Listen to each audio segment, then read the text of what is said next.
मुझे कहूला ऑन को এটা হচ্ছে এমএটি কর টর্চ জোরে কর এটা হচ্ছে এমএটি কর টর্চ যদি 5 ফুট কি 6 ফুট উচ্চতার পড়িলে কিছু ফরক পড়িব তো হাইট পকা জন্ম থাকিব এই পকা চারি মো হাইট টোটাল পয়লা ইয়ে টর্চ ওয়া ওটা দেখুন তো কিছু দেখা দেখা দেখা আগে পছ উপর তল সব দেখুন কিছু মার্কেট রেট হচ্ছে 320 টাকা লাইট জলা ব্যাটারি নাই সরি मार्केट रेट हूँ 320 टका आम आपको 1010 टका है आगे जेहतु एमबीए स्टूडेंट या बाध्य हो ने ना नाम नि आउ थे पकड़े आगे 6 फुट 4 3.5 पहला देखो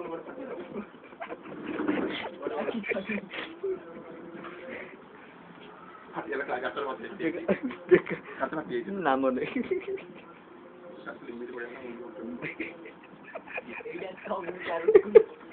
না মনে পড়ে যাইছি